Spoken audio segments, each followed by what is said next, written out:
Noise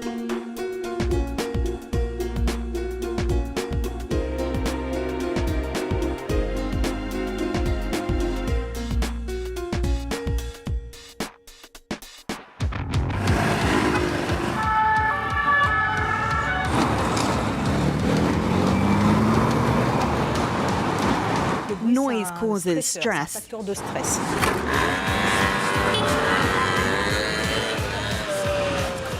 It's like you're under siege from the noise. Noise needs to be taken seriously as a public health policy, and we really need to act.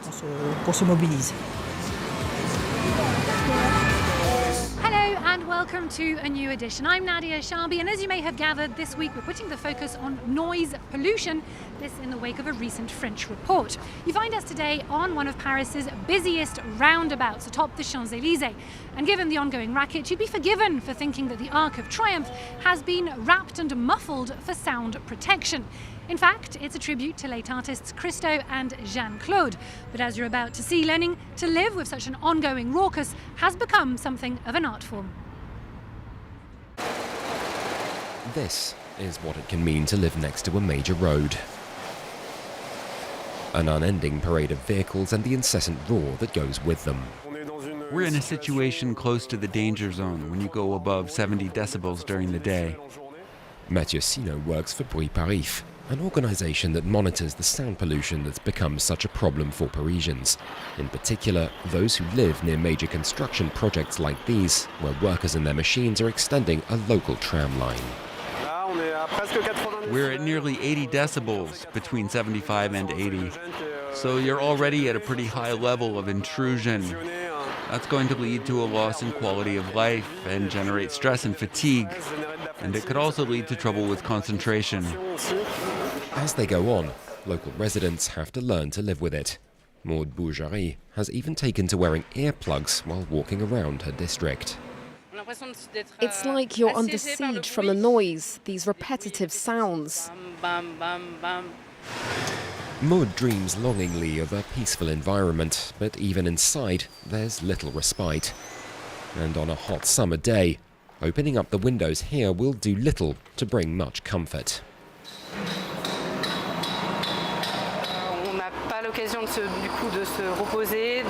We don't really have the chance to rest and live peacefully. It's really aggressive for the body. I mean that it's so strong that you can feel it violently and you feel it resonate through you. Like Maud, all too many French people are subjected to serious noise pollution. It can be so bad that it doesn't just degrade their quality of life, but can lead to illness too. Every year, sound pollution causes health issues for some 25 million people across France. It is thought to be the origin of serious issues such as cardiovascular disease, deafness, anxiety and depression, and even diabetes and obesity. Well, to tell us more about the medical and financial cost of noise pollution, I've come to meet one of the people behind France's latest report, Bruitparif director Fanny Mietlicki, who heads the Health and Environment Committee at the National Council for Noise. Hello, thank you for having us. Bonjour. Now, in brief, what are the main takeaways from this latest report? This report shows that noise has vast, costly consequences.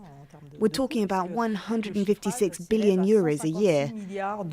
This means that the economic stakes are just as high for noise pollution as they are for air pollution. It's really important. And is the problem largely limited to the capital? No, the problem is not at all limited to Paris proper. We conducted a study in the Parisian suburbs, a dense zone with 10 million inhabitants out of the 12 million who live in the Greater Paris Île-de-France region. You see, it's much bigger than Paris with its 2 million residents. Well, we found that in some places there are health problems related to noise that are worse than in Paris. Areas that combine sources of noise. For example, a place where you hear planes taking off and landing at Charles de Gaulle Airport, that also happens to be near a motorway or train tracks. We estimated that people who live in these areas can lose up to 3 years of their life expectancy. That's much higher than the 11 months on average you lose in Paris proper. Et c'est plus que la moyenne dans Paris qui est autour de 11 mois en fait de vie en bonne santé perdue. Well, let's take a closer look then at the medical aspect of this report. What are the main effects of noise pollution on people's health? Alors, les effets The most well-known consequence of noise is, of course, discomfort. We don't always associate that with a serious health risk. However, what is more directly linked to health is sleep disturbance. That can have multiple consequences, including cardiovascular diseases. More recently, we found that noise affects obesity too. And then there are also repercussions on mental health. We are also starting to see signs that it could be linked to diabetes. Noise could be an aggravating factor in developing type 2 diabetes. Now the studies are still in their early stages, but it does seem increasingly likely. And all this obviously has a cost. The other financial impact is less self-explanatory, perhaps. It's the economic fallout. Could you explain that to us? Yes, beyond health consequences, which represent a major chunk, 86% of the social cost, there's also a commercial and economic impact too. For example, the loss of productivity. That's something you can calculate. Sleeping poorly affects the way you work the next day.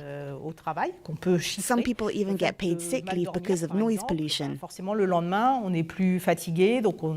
Every year in France, we lose 270,000 years of productivity due to noise. En France, c'est 270 000 années de productivité perdue du fait du bruit. Et puis, then there are also workplace accidents.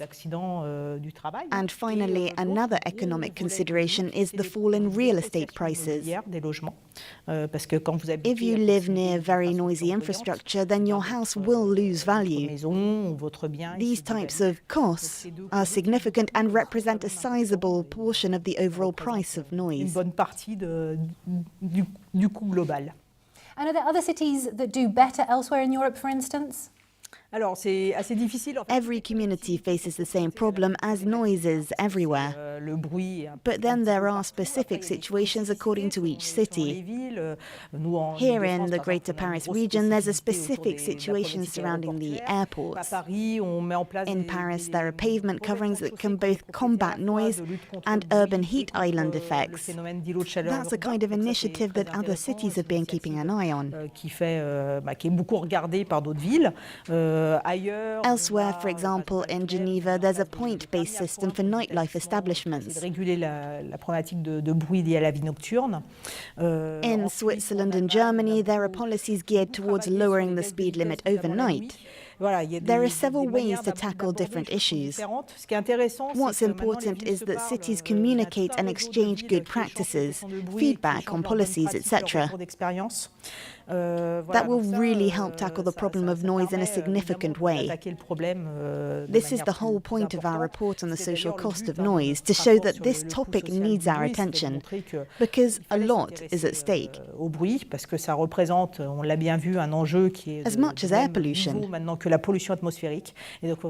So public policies must be created to tackle this question, to encourage exchanges between cities, to boost the momentum from the 2002 EU directive to make it happen.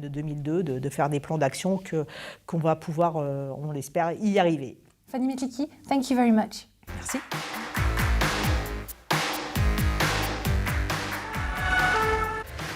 So there are solutions to this modern curse. One of them is to slow down traffic. In September, Paris saw its speed limit reduced from 50 to a sedate 30 kilometers per hour, a controversial, if quick fix, among a few others. Guillaume Avril is in the middle of an acoustic test. With this blank shot, he's checking how effective the acoustic measures he recommended for this canteen are. I'm quite satisfied. I need to look more closely, but the sounds seem duller and more muffled than the levels measured before the work was done. To fight noise pollution, the French government's Green Transition Agency advises better sound insulation of schools. And what better place to start than the school canteen? The particularity of this canteen is that it has a low ceiling. On top of that, before the work was done, the walls were bare, and so sound would be reflected. So the first place we started was the ceiling. All the tiles have a role in sound absorption. Then, as you can see, we did the walls, adding sound-absorbing panels. In the streets of Paris, meanwhile, the decision's been made to reduce the speed limit from 50 to 30 kilometres an hour, after the environmental agency said the move would halve vehicle noise. Low emission zones also have a role to play. Only some vehicles are allowed to drive in them, and the long-term goal is to allow only the cleanest and the least noisy. As for building sites, a clean construction site charter is recommended to reduce the disturbance to workers, local residents and passers-by. This would involve, for example, acoustic monitoring to control the work's noise levels. We've installed sound sensors all over the site to constantly measure the noise that we're making. On a building site like this, we shouldn't exceed 75 decibels. That's the level recommended by the acoustic engineer to avoid disturbing the surrounding area.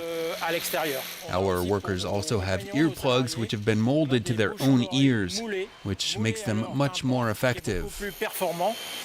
These measures come at a cost, but the Environmental Agency is adamant that the benefits will outweigh the investment. And on some relative peace and quiet, we leave this edition. Thank you for watching. Stay tuned to France 24.